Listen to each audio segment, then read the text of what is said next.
everybody. Welcome to the Hallmark podcast. Today, we have an interview with author Piper Huguley, and I had some audio problems. There's a few moments where I have a little bit of echoing. I tried to fix it as best I could, but I still thought it was worth publishing the interview because there's a lot of good stuff, and it's a really important book for Hallmark Publishing. So I hope you still enjoy it, and so thanks so much. Hi, everybody. Welcome to the Hallmark podcast. We are really excited to bring with you another Hallmark author today. We love talking with the authors, and today we're talking with author Piper Huguley, whose book Sweet Tea is coming out in Hallmark Publishing. And Piper, thank you so much for coming on the podcast. Thank you so much for having me. I appreciate it. Yeah, so what we like to ask our authors is, how did you get started writing? I've been writing off and on ever since I was a little kid. This most recent on was when my son turned 10 and he didn't need me as much anymore. So I decided to go back to writing and I started taking up writing about history this last go round. I had been through a lot of study. I'm thinking about a lot of different things about history. So, that's why I got started writing historical romance. And I started out writing about this small college town and the college that was there and writing the history of the college, knowing that in the modern day world of the college, it was in some kind of trouble. And I wanted to trace that backwards in time. So for the world that this Hallmark book is in, there's always been this deeply ingrained history. What was your first book that you ever had published?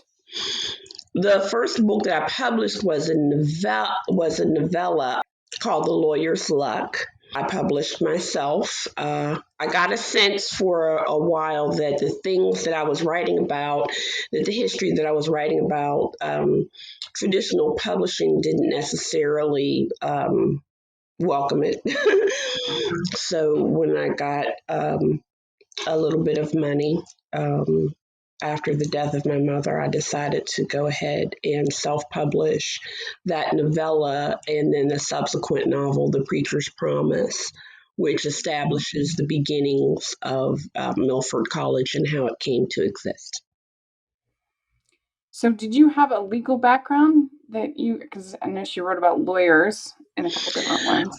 The Lawyer's Luck came about because I'd been putting chapters of The Preacher's Promise out there in contests. One of them a very high-profile contest where I had made, I think, 2 cuts when Amazon used to have a contest for breakthrough authors. And someone in one of the comments, it turns out that it was one of my competitors, but someone had said, it's not possible. The history doesn't exist. It's not possible for there to have been a Black woman who graduated from college in 1866, which is who the heroine of the Preacher's Promise book was. And so The Lawyer's Luck came out of my sense of, yes, that is entirely historically accurate, and let me write a novella about her parents. So the lawyer is her father, and how he comes to meet her mother, and how the heroine comes to be born. So no, The Lawyer's Luck isn't out of me having a legal background. It's out of the sense of the early graduates of Oberlin College and that sense of what they were permitted to do. Oberlin existed as this early place that took everybody. Didn't matter your race or gender.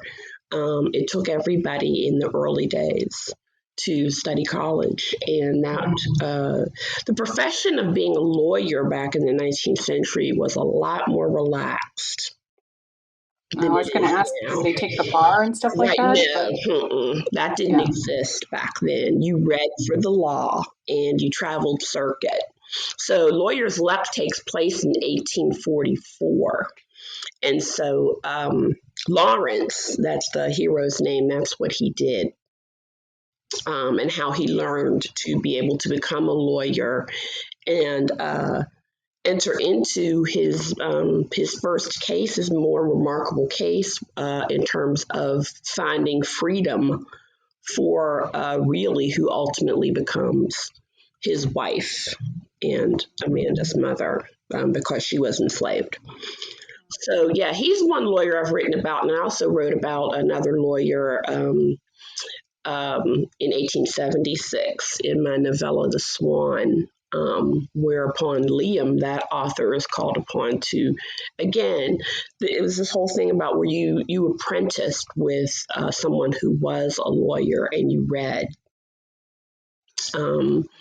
with and under that lawyer, and you learned by going and riding circuit from various places where legal disputes were being decided in a certain area of the country. Like Abraham Lincoln was how he started out. Right. Too. That sounds interesting. So on your website, you said that you want to feature African American Christian characters, and I was wondering if do you feel like that's a sort of a hole in there's not enough books with particularly Christian African American characters? Well, that's how I started out in terms of these stories. That characters like Lawrence, who was someone who was struggling with his faith initially, and Amanda, his daughter, in the wake of her father's demise. Also, that's how I started out. I saw, as you're saying, kind of a hole in Christian fiction world that of telling historical stories written by Black authors that really explored or sought to explore the faith of a people who were underneath oppression, even though most of these stories are happening. Well, the founding of Milford College, of course, happens in the wake of the Civil War in 1866. They still had a lot of hurdles to overcome in terms of what they were permitted to do, what they weren't permitted to do, and how they got around those things in order to build up a historical institution that could last to the modern day. And it really is, like I say, my way of expressing my admiration and of the ancestors in the past. What we have left to us today in the the existence of more than 100 HBCUs, historically Black colleges and universities, is a tribute to people who were determined to maintain these institutions across some very difficult times. And to me, the explanation for that was that they had faith, that they believed in a future, and they believed in their projects and what they were doing. So that was the initial project. So, would you consider yourself a pantser or a plotter when you write? I'm a plotster, just to be difficult. A planster, whatever that is. For projects, I like to write around in the initial idea for a couple of chapters, and then I'll plot the rest of it out. So it's a combination of things.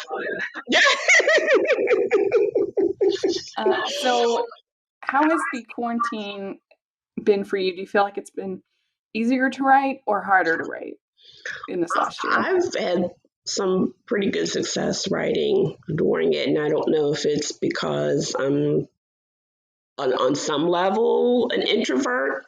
Not sure in terms of that, but being out of the classroom in terms of what I do. It's not a legal background. I'm a professor, but being out of the classroom and teaching online and all of that other kind of stuff really it hasn't affected me unduly, I have to say. That's good. That's very good. Yeah. So how did you get approached by Hallmark? How did you end up working with Hallmark for Sweet Tea? Well, I think Stacy had been reading the Milford College series. She knew of my work. We met in person, I believe the first time, just to check in with Stacy about that, but in person, the first time we met was at RWA in Denver, which was 2018. We had some back and forth prior to that about some ideas. And one of my ideas had been publishing more Milford College stories with Hallmark. Historically speaking, because when Hallmark Publishing first started, she put out in the it's not a call for papers, that's an academic thing, but her manuscript wish list. There we go. I had to turn off the professor sign for a minute. Her wish list was either historical or contemporary. And I saw at that time on Hallmark, they were still running the Loves movies, the Jeanette Oak stories. So I thought, okay, well, maybe there is room for a historical story there. But I think I just missed that boat in terms of that. And so she said, no, not historical, but contemporary. And then I'm like, well, I don't know if I really have anything. And then I thought of an idea, and we had some correspondence on it, but it just didn't, I think, come to fruition in a way that she found entirely satisfactory. So I dropped it. And I thought, okay, well, that must not be meant to be. I was still very thoroughly in the vein of writing historically, not contemporary stuff. So maybe that's not for me. So I left it off for a couple of years, and where I said we met in person in Denver, and we're very cordial to one another, of course. And then a couple of years ago, I saw on Facebook where Stacy had put up a post about she was really feeling some kind of way about not having diversity in the books that Hallmark Publishing was putting forward. And when I say feeling some kind of way, she was feeling despair about it. The fact that she didn't seem to be getting submissions, and she wanted more of them. And so I saw her post, and I was like, well, I had submitted something, but it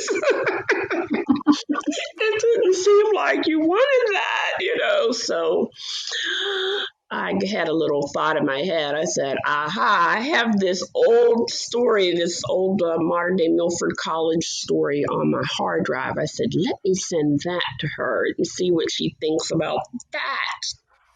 And so then she wanted it. So nice. I had to write it because, it was fully formed as a story. It was like a 5-page synopsis, what they tell you to do, or authors to do. If you have an idea and it's really tugging at you, but you're in the middle of something else, then kind of just write the synopsis out of it and save it for some other time. So it was there. It was all there pretty much. I sent it to her and she was like, oh, yay, this is exactly what I was like. Okay, if I had just shown her that before. But it must be whatever it was meant to be. So are any of the characters in Sweet Tea in the other Milford books? They're descendants. Okay. So, right. Yes, the heroine is the 3 times great-granddaughter of Virgil and Amanda, the founders of the college, and her grandmother, of course, that means she's the great-granddaughter. Very cool. So did you base Milford, or at least originally, on a particular place? Not on a particular place, but I was inspired to create Milford from several different stories of the founding of HBCUs that I'd been studying and noticing and working at. since I teach. I have been teaching at various HBCUs for the past now 15 years. So, and they take, this was one of the things that inspired me about it. They take their history very seriously to the point where you can stop a student on the campus of an HBCU and they'll be able to run it down to you. As someone who went to large flagship schools, I thought that was pretty remarkable. I graduated from UCLA. I have no idea how it came to fruition, and it's just a big state school, Right. kind of thing. And that's not the case. They know the names of the founders, they know why, they know how it was funded, and just all of that. At HBCUs, they have a Founders Day on the calendar, which means classes are canceled for that day, but there's some kind of education that goes in that day, whether it's by having what they call a convocation, where all of the students come together. There are skits that portray the founding of the college, all of that, or it could be some other type of commemoration. But there is a Founders Day holiday on the calendar. And of course, a lot of the HBCUs that exist today began as places where Black people could come to have training in the professions they were allowed. Preaching for Black males, for Black churches, and teaching Black women, because the proportions after the Civil War is over of teacher to students, the ratios were way off. There weren't enough teachers to begin with, but really the South, whether you were a white or Black student, had a long way to go after the Civil War to build up their education systems. Once they had gotten education systems for white students, it was felt they didn't have the resources left over to develop them similarly for Black students. So a lot of what they called normal schools got built. Those were training colleges for teachers, for Black teachers to be able to teach Black children, because the ratios in, say, 1890, you had one Black teacher for every 93 Black students. So it was almost like there was a rush on. And for the longest time, if you were a Black teacher, you needed 2 years of college, and they would give you a teaching certificate. It was like that kind of situation where they were pressed to get Black teachers out. And of course, ultimately, having teachers that are less educated are not good for children either. But that was the situation for a very long time in terms of what a career that a young Black woman might opt for. Teaching or nursing, right? So that's how Milford came to be a Teachers and Preachers College. Virgil was a preacher, and my fictitious heroine, Amanda, was a teacher, and so they were looking to turn out more people like them. Very good. That sounds interesting. Mm-hmm. So I enjoyed the book. Why don't you tell our listeners a little bit about what it's about, Sweet Tea? Well, this 3 times great-grandchild of theirs, Althea, has gone to the big city. She's been in the big city for a very long time and has forgotten all of that history.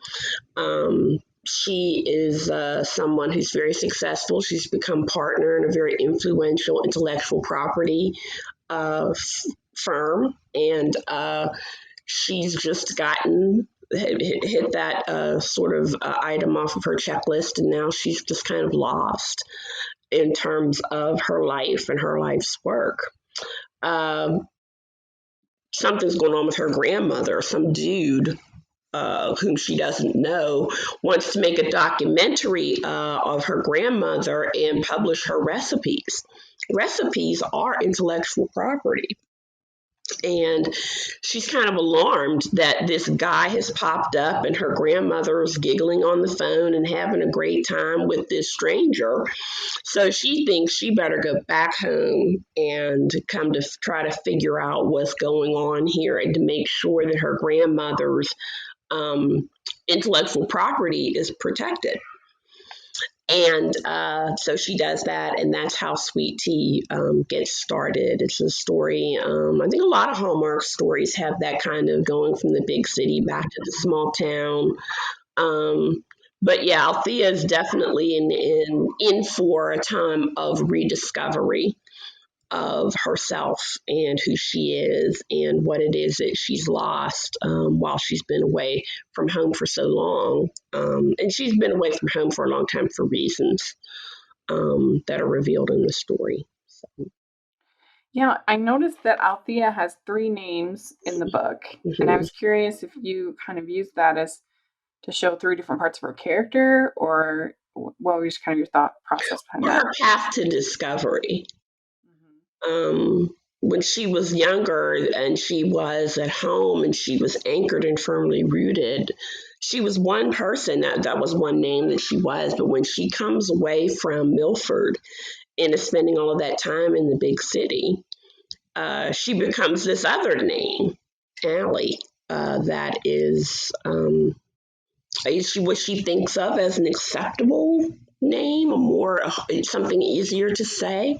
There's a long history of that in the United States where if it's felt that someone has a multisyllabic or more difficult name to say, that in order to make themselves easier to get along with, maybe easier to say, that they shorten, abbreviate, change even in some ways their name to fit in. And when she's done that and she's become Allie, she loses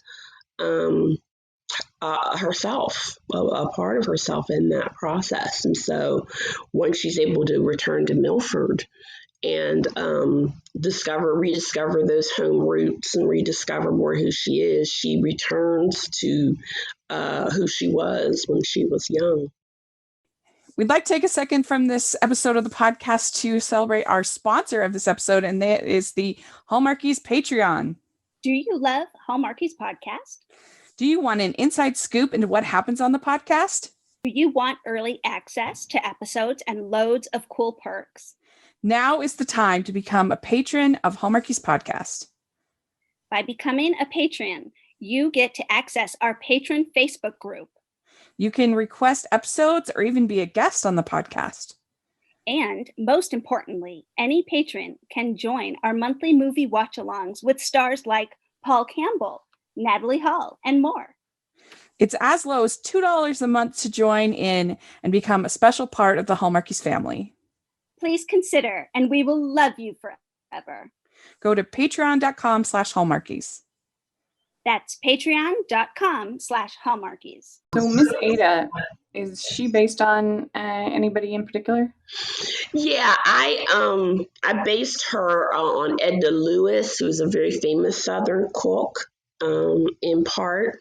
Part of what triggered this particular story was that Edna Lewis published a cookbook with Scott Peacock, who is another famous Southern cook, but they weren't related in any way. And the cookbook itself is just grand collaboration between the two of them.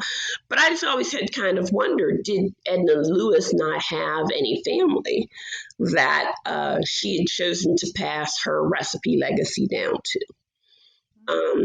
I think I also felt in part that it's important if you have a particular family favorite or something that people have to capture it. Because if you don't capture that recipe or that thing that was your favorite or whatever, it's gone. It's gone forever. And I learned that particular lesson at a rather young age when a great aunt of mine died.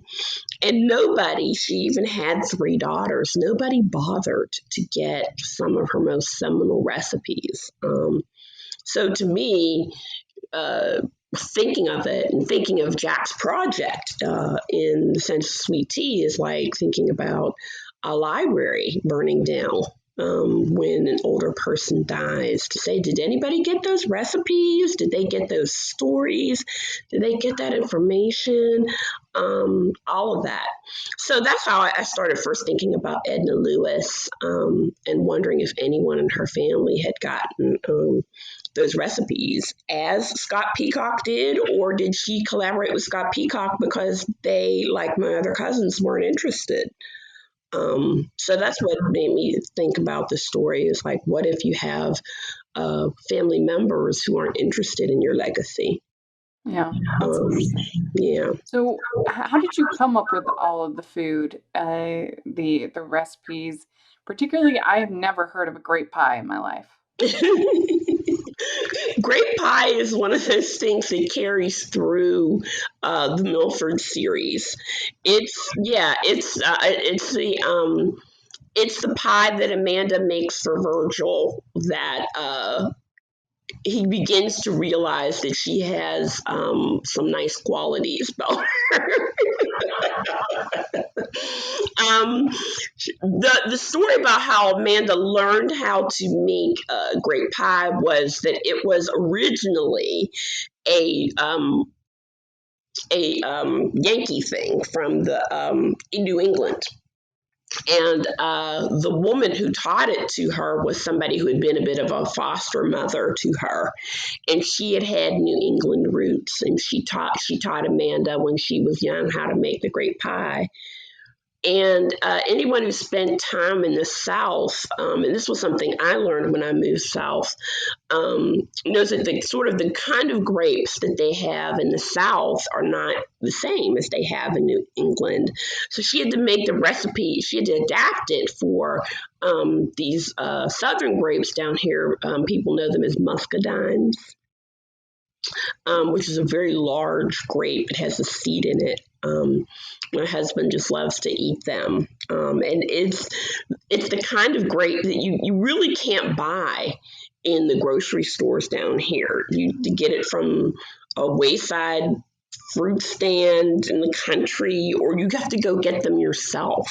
So Amanda went through all of this labor and stuff to make Virgil this pie in The Preacher's Promise. And so for people who've read the Milford series know that this recipe had been handed down in this family, and that, of course, Miss Ada knows how to make it, but Althea doesn't. And so, yeah, there's this whole aspect of that being one of those things that she's about to lose or has lost. Yeah. Would you consider yourself a foodie? Yeah. You like to cook? Yes, I do. I like to cook, and I am very interested in food history. So I have been way before you in writing this book. So, Yeah. mm-hmm. Well, one thing I noticed is that the intimacy was kept down, even for Hallmark standards. They didn't really even hardly hold hands or anything like that. And I was curious, was there a reason you wanted to go that route?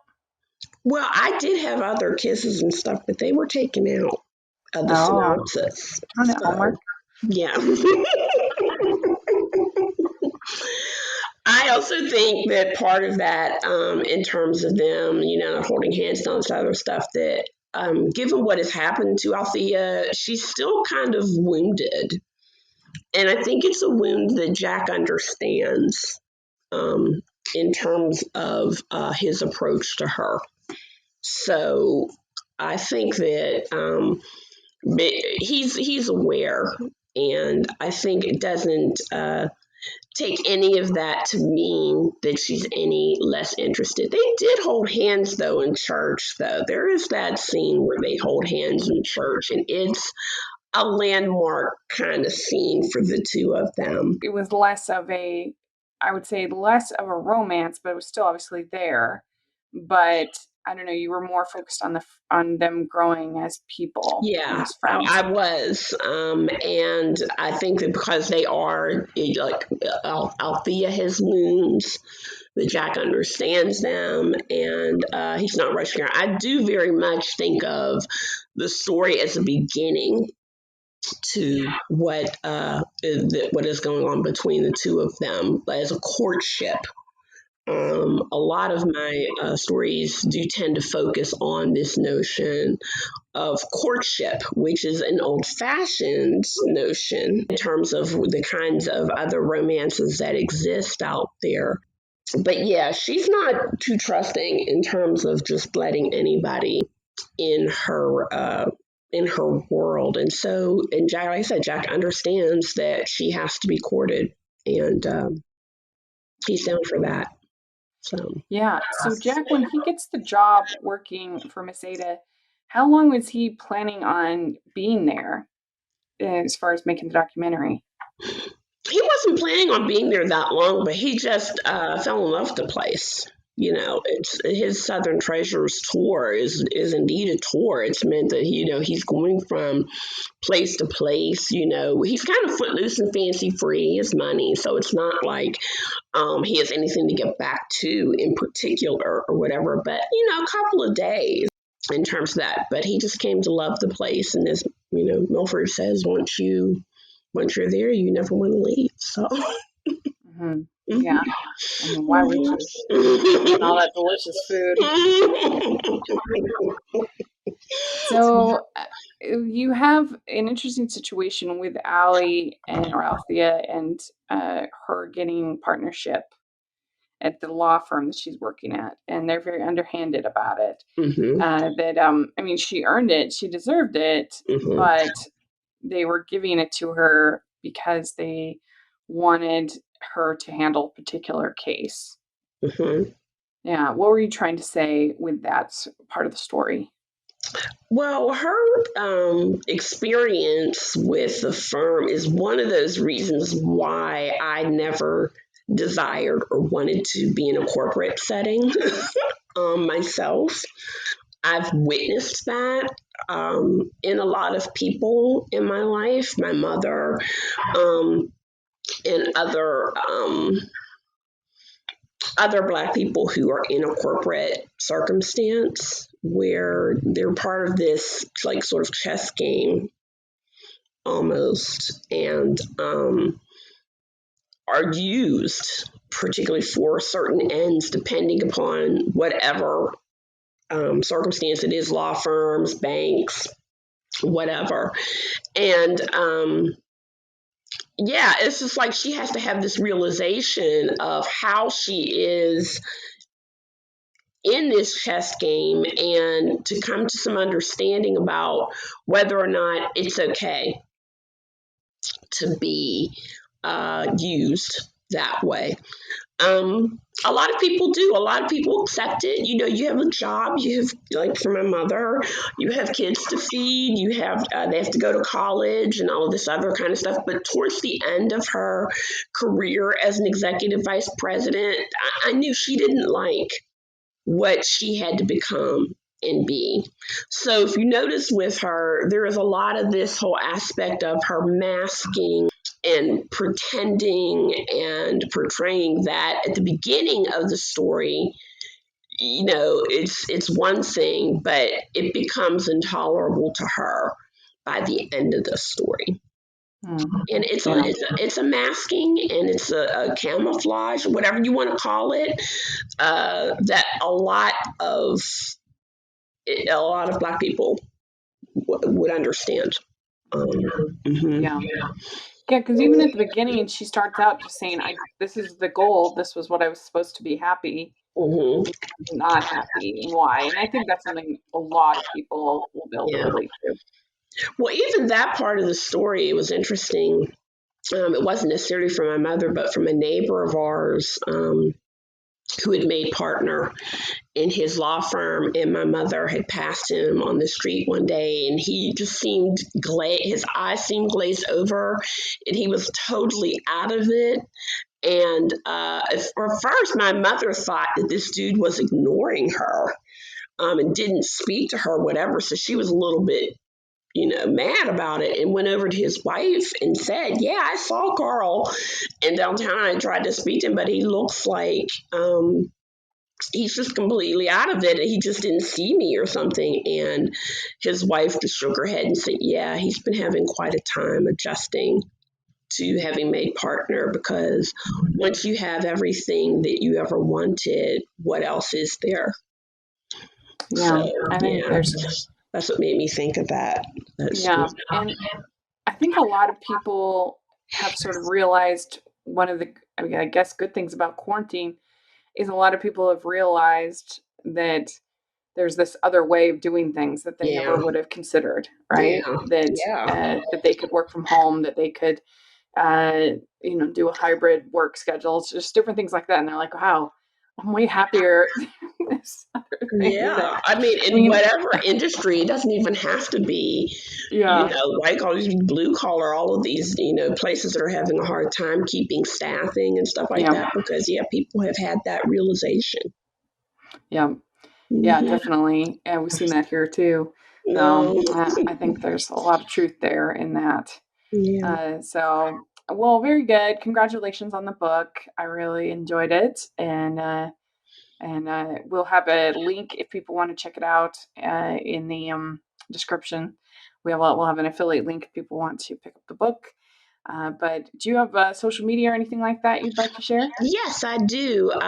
Please contact me. I have my website, which is being overhauled, by the way, but it's piperhuguley.com, piperhuguley.com, Facebook at Piper G. Huguley, Twitter at Piper Huguley, and Instagram, which I'm getting up and running, which is Piper_Huguley.